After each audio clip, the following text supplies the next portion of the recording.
మాఘపురాణము 4వ అధ్యాయము కుత్సురుని వృత్తాంతము.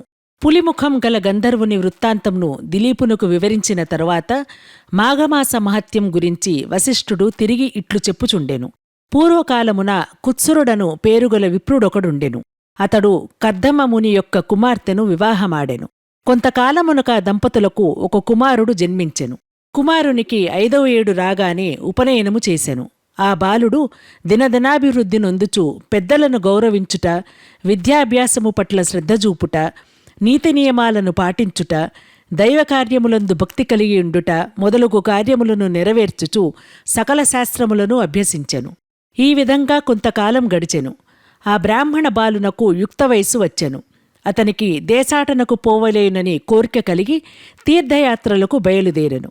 అనేక పుణ్యక్షేత్రములను దర్శించుచు సిద్ధులను సేవించుచు మాఘమాసం వచ్చినప్పటికీ కావేరీ నదీ తీరమునకు చేరుకున్నాడు. నా పుణ్యఫలం కొలది ఈ మాఘమాసంలో నాకు కావేరీ స్నానయోగం లభించినది, ఇది నా భాగ్యం అని ఆ విప్రయోకుడు అనుకుని సంతృప్తి చెందెను. మాఘమాసమంతయు ఇచ్చటనేయుండి అధిక ఫలమును సంపాదించెదెను అని మనమున నిశ్చయించుకుని ఒక ఆశ్రమాన్ని నిర్మించుకుని నిత్యము ఆ నదిలో స్నానము చేయుచు భక్తితో భగవంతుని సేవిస్తూనే అచటనే కాలము గడుపుచుండెను. ఆ విధముగా నదీతీరమున 3 సంవత్సరములుండి అత్యధిక పుణ్యఫలము సంపాదించెను. ఆ తరువాత అన్ని కోరికలను సంపాదించుటకు ఘోర తపమాచరించవలెనని తలంచి ఆ సమీపమందొక పర్వతముపై తపస్సు చేసుకున సంకల్పించి తపస్సు చేయ మొదలెడెను. అట్లు కొంతకాలము నిష్ఠతోనూ నిశ్చల మనస్సుతోనూ తపస్సు చేయుచుండెను. అతని దీక్షకు శ్రీమన్నారాయణుడు సంతోషించి ప్రత్యక్షమయ్యెను. ఆ విప్రో యువకుడు కన్నులు తెరిచి చూచుసరికి శంఖచక్ర గదాధారుడై కోటి సూర్యుల ప్రకాశముతో నున్న శ్రీహరి నిండు విగ్రహాన్ని చూశాడు. అమితానందముతో సాష్టాంగ నమస్కారము చేసి చేతులు జోడించి అనేక రీతుల స్తోత్రము చేశాడు. ఈ విధముగా స్తుతించిన బ్రాహ్మణ యువకుని భక్తిభావమునకు శ్రీహరి సంతసమంది అతనిని ఆశీర్వదించి ఇట్లు పలికెను. ఓ విప్రకుమారా, నీవు భక్తి ప్రభావముచే నన్ను ప్రసన్నుని చేసుకుంటివి.